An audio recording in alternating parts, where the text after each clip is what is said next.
नमस्कार, आदाब, सत श्री अकाल। आप सभी का स्वागत है मेरे food channel mother's food secret पे। दिवाली का सीज़न है तो कुछ स्पेशल हो जाए तो शुरू करते हैं। मलाई कोफ्ता। क्या होगी बेहतर शुरुआत दिवाली की इस डिश से अच्छी। तो मलाई कोफ्ता के लिए हमें चाहिए 150 ग्राम पनीर, एक उबला आलू, 10 से 15 कैशू नट फाइनली चॉप्ड या क्रश्ड, 10 से 15 रेजिन्स, काली मिर्च, नमक और कॉर्नस्टार्च। तो शुरू करते हैं। पनीर को मैश कर लीजिए। मैश करने के बाद इसमें हम मिलाएंगे एक आलू, उबला हुआ आलू और थोड़ा सा नमक। ध्यान रहे नमक ज्यादा मत मिलाइएगा क्योंकि करी में भी नमक रहेगा, सॉस में, तो ज्यादा ना हो जाए। और थोड़ी सी काली मिर्च। काली मिर्च मुझे यहाँ पर सिर्फ थोड़ी सी टेस्ट और थोड़ी सी फ्रेगनेंस के लिए चाहिए, तो ज़्यादा मत मिलाइएगा। मैश करते हैं इसको अच्छी तरह। थोड़ा सा काम है मैश करने का, पर हो जाएगा। और फिर इसमें डालिए 1 चम्मच कॉर्न स्टार्च या कॉर्न फ्लोर का। अच्छी तरह मैश करके इसे आटे की तरह गूंद लीजिए। थोड़ा सा काम है बट स्वाद भी बहुत है। तो हमारा डो लगभग तैयार है। डो की कंसिस्टेंसी देख लीजिए, ऐसी ही होनी चाहिए। बहुत ज़्यादा सॉफ्ट नहीं और बहुत ज़्यादा टाइट नहीं। ज़्यादा कॉर्न स्टार्च मत दीजिएगा क्योंकि कॉर्न स्टार्च इसका टेस्ट बहुत बेकार कर देगा। आधा चम्मच से 1 चम्मच तक ही दीजिएगा। अब एक बॉल में लेते हैं काजू, किशमिश, 1 टीस्पून चॉप्ड जिंजर और थोड़ा सा डो जो हमने बनाया था अपने कोफ्ता के आउटर शेल के लिए, जिससे क्या होगा कि काजू, किशमिश और जो अदरक है वो बंध जाएगा। हाथ पर थोड़ा सा तेल लगा लीजिए और ताकि ये आपका मटेरियल आपके हाथ पर चिपके ना। और अपने मनपसंद साइज की बॉल्स बना लीजिए और डो को लेकर थोड़ा सा बीच में से दबाइएगा और लगभग 1 टीस्पून के करीब या जितना मटेरियल आप देख सकते हैं वो मटेरियल फिल करके अच्छी तरह बॉल्स को बंद कर दीजिएगा। बहुत ध्यान से इसको बंद करिएगा, कहीं से फटा ना रह जाए, नहीं तो तलते वक्त इसमें तेल चला जाएगा और ये फट भी जाएगा। इसी तरह हम सारी बॉल्स बना लेते हैं। तो मेरी 4 बॉल्स बनी हैं इसमें। मुझे थोड़ी बड़ी बॉल चाहिए थी तो मैंने बड़े कोफ्ते बनाए हैं। आप अपने मन पसंद, अपनी जरूरत के अनुसार आप मटेरियल कम या ज्यादा कर सकते हैं। तो चलिए स्टार्ट करते हैं सॉस की तैयारी, करी की तैयारी। 2 प्याज रफली चॉप्ड, 2 टमाटर रफली चॉप्ड, 1 कैसरोल कढ़ाई या पैन को हीट करिएगा। लो टू मीडियम हीट पे रखिएगा फ्लेम पे, ज्यादा तेज आग पर मत रखिएगा वरना तेल जल जाएगा और खड़े मसाले भी जल जाएंगे। क्योंकि मुझे खड़े मसालों में से सिर्फ फ्रेगनेंस को लेना है और वो करी के रंग को भी खराब करेंगे। जब तेल गर्म हो जाए तो इसमें डालेंगे 1 चम्मच मक्खन का, ताकि अच्छा वो अपना इंडियन फ्लेवर आए ना, अपनी जो खुशबू होती है अपने खाने की। और इसमें डालेंगे 2 तेज पत्ता, 2 छोटी इलायची, ग्रीन कार्डेमम और 2 सेंटीमीटर टुकड़ा दालचीनी का। अब इसमें डालेंगे जीरा। जीरा ज्यादा मत डालिएगा क्योंकि बाद में जब हम अपनी सॉस को ग्राइंड करेंगे तो जीरा सॉस का रंग थोड़ा सा डार्क कर देगा, इसलिए बहुत कम डालिएगा जीरा। प्याज, लहसुन और अदरक, सारी चीजें जितनी भी सब्जियां जा रही हैं हम लोगों को फाइनली चॉप नहीं चाहिए। हम लोगों को कोई स्पेशल कटिंग नहीं चाहिए इसकी, ये आखिर में इसको ब्लेंड ही करना है तो हमें रफली चॉप चाहिए। अब इसमें जाएगा धनिया पाउडर, थोड़ा सा हल्दी पाउडर और हम प्याज को भूनेंगे लो टू मीडियम फ्लेम पर। प्याज थोड़ा सा सॉफ्ट होना चाहिए, इसको मुझे जलाना नहीं है, ब्राउन नहीं करना है, मुझे इसका कलर चाहिए सॉस के लिए। अगर ये ब्राउन हो जाएगा तो मेरी सॉस का कलर बहुत डार्क हो जाएगा और वो फिर अच्छी नहीं लगेगी मलाई सॉस। इसमें जाएंगे अब टमाटर, देगी मिर्च और कश्मीरी मिर्च। अगर देगी मिर्च और कश्मीरी मिर्च नहीं है तो आप स्वीट रेड पापरिका यूज कर सकते हैं, काजू, थोड़ी सी काली मिर्च और नमक स्वादानुसार। तो बस यही स्पाइसेस थे इसके, यही मसाले थे। अब इसको हम अच्छी तरह लो टू मीडियम फ्लेम पे, बार बार बोल रहा हूं लो टू मीडियम फ्लेम, ज्यादा तेज मत करिएगा। इसको अच्छी तरह भून लेंगे जब तक प्याज और टमाटर थोड़े से सॉफ्ट हो जाएं। जब प्याज और टमाटर सॉफ्ट हो जाएं तो इसमें पानी डाल दीजिएगा। पानी हमें चाहिए कि सिर्फ पानी टमाटर को कवर कर ले, सिर्फ टमाटर को ढक ले, ज्यादा पानी नहीं चाहिए हमें। तो पानी डालने के बाद अब इस मटेरियल को हम मीडियम फ्लेम पर, अब आप मीडियम फ्लेम कर सकते हैं, मीडियम फ्लेम पर 15 मिनट के लिए पका लेंगे, जब तक कि टमाटर गल ना जाएं और प्याज भी सॉफ्ट ना हो जाएं।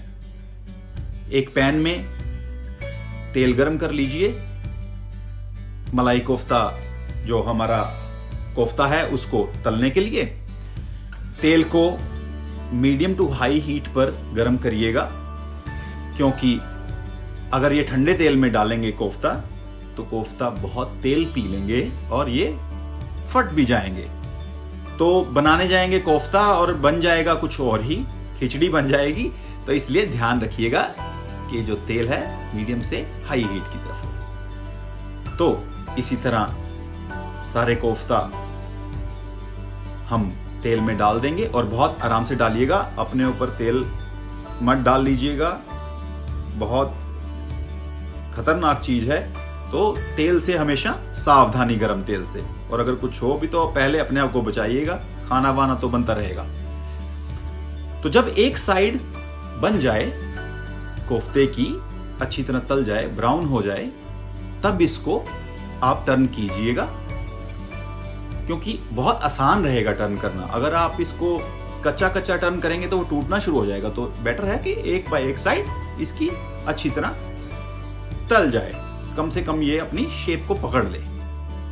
चलिए चेक करते हैं कैसी है हमारे कोफ्तास की करी।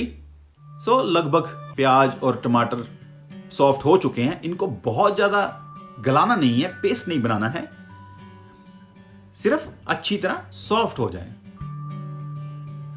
तो कोफ्ता भी रंग पकड़ना शुरू कर गए हैं, गोल्डन ब्राउन। करी को मैंने चेक कर लिया था, टमाटर गल चुके हैं। टमाटर को देखना हो तो हाथ से थोड़ा सा दबा कर देखिएगा, अगर वो आराम से दब जाएं सारे तो टमाटर गल चुके हैं और शेप नहीं छोड़ने चाहिए। तो अब इस करी में से हम लोग खड़े मसालों को बाहर निकाल लेते हैं, क्योंकि जब हम इसे ग्राइंड करेंगे तो मसाले ग्राइंड नहीं होने चाहिए वो उसमें, क्योंकि वो भी रंग को काला करेंगे। श्योर करी के, मेरे नहीं, मेरा तो ऑलरेडी जैसा है। तो चलते हैं, मजाक था, it was just a joke. हमने मसाले को, करी को ठंडा होने के लिए रख दिया है, टमाटर प्याज को जो हमने बनाया था।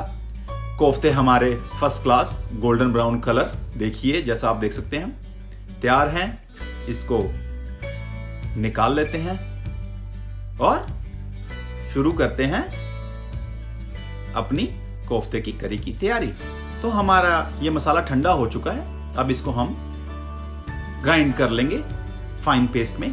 ध्यान रहे बहुत गरम मसाला मत ग्राइंड कीजिएगा, क्योंकि ये भाप छोड़ेगा और ढक्कन उड़ सकता है, सो आपके ऊपर पड़ सकता है गरम मसाला। तो बेटर टू बी सेफ, तो इस मसाले को ठंडा होने दीजिएगा पहले टमाटर प्याज के, और फिर इसको ग्राइंड कर लीजिएगा।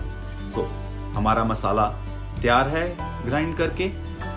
अब इसको एक छलनी में से छान लीजिएगा। छलनी कोशिश कीजिएगा कि थोड़ी मोटे वाली लीजिएगा, क्योंकि अगर छोटी और बारीक रहेगी तो फिर मसाला नहीं निकलेगा, सिर्फ पानी ही निकलेगा इसमें से, और बहुत टाइम भी लग जाएगा। टाइम तो लगेगा ही लगेगा, लेकिन होगा नहीं उससे। तो थोड़ी सी मोटी छलनी लीजिएगा। तो अब जार में मैंने थोड़ा सा पानी डाल लिया है, ताकि जो मसाला लगा रह गया है इसको मैं छलनी में डाल दूंगा तो छलनी में से भी और जार में से भी मसाला निकल जाएगा। मुझे वेस्ट नहीं करना है मसाला बिल्कुल भी, मुझे सारा का सारा मसाला चाहिए। तो ये रेशे सारे बाहर निकल गए हैं टमाटर के, अदरक के, प्याज के, और जो भी एक इलायची भी रह गई थी बीच में, देखिए। तो अगर यहाँ पर ये कंसिस्टेंसी चाहिए, रनिंग कंसिस्टेंसी, थोड़ी सी रनिंग से थोड़ी सी ज़्यादा, एक पैन को गर्म कीजिएगा मीडियम फ्लेम पे और उसमें ये सॉस डालिएगा। उसके बाद कसूरी मेथी क्रश्ड और 1 चम्मच शहद का। शहद इसको मिठास देगा क्योंकि ये मलाई कोफ्ता है। मलाई बहुत मीठा, बहुत डेलिकेट, बहुत सॉफ्ट, बहुत माइल्ड सी करी है ये। तो अच्छी तरह मिक्स करके इसको 10 मिनट के लिए मीडियम फ्लेम पर छोड़ दीजिएगा, जब तक करी पक ना जाए, पानी पक ना जाए, मसाले अपना स्वाद छोड़ देंगे। करी हमारी तैयार है। अब इसमें हम डालेंगे 3 से 4 चम्मच क्रीम के, और ध्यान रहे क्रीम डालकर इसे 1 मिनट से ज्यादा मत पकाइएगा आग के ऊपर, क्योंकि जितना ज्यादा क्रीम पकेगी वो तेल ही छोड़ेगी और वो करी को भी कंसिस्टेंसी को खराब कर देगी। तो always when you use the cream, जब भी आप क्रीम का इस्तेमाल करें तो करी को ज्यादा मत पकाइए, उसको बंद कर दीजिए 1 मिनट के बाद। आइए सर्व करते हैं। करी तैयार है, कोफ्ता तैयार है। कोफ्ता करी में कभी मत डालिएगा क्योंकि बहुत सॉफ्ट हैं, टूट जाएंगे सर्व होने से पहले, तो इनको सर्विंग से पहले ही डालिएगा। करी सेपरेट और कोफ्ता सेपरेट। तो मैंने करी ली, इसको गार्निश किया है क्रीम के साथ, और कोफ्ताज लगा दिए। इसको मैं गार्निश करूंगा थोड़ा सा क्रीम और कोरिएंडर के साथ। मैंने यहां पर 3 पीस लिए हैं, बट एक्चुअली ये 2 ही पोर्शन हैं, 2 कोफ्ताज के बड़े हैं। मैंने 3 इसलिए लिए हैं क्योंकि मुझे जो एक पड़ा है वो काट कर आपको दिखाना भी है कि ये अंदर से कैसा दिखता है, तो इसलिए मैंने 3 यहां लिए हैं और 1 वहां रख लिया है। तो अभी आप बाद में जब आप देखेंगे तो आपको नजर आ जाएगा। तो हमारा मलाई कोफ्ता तैयार है। इसको आप बासमती राइस के साथ, नान के साथ खाइए और मुझे जरूर बताइएगा आपको कैसा लगा। ये रही वो कोफ्ता जो मैंने काटा था। और अगर आपको ये वीडियो पसंद आई हो तो लाइक, सब्सक्राइब और शेयर जरूर कीजिएगा।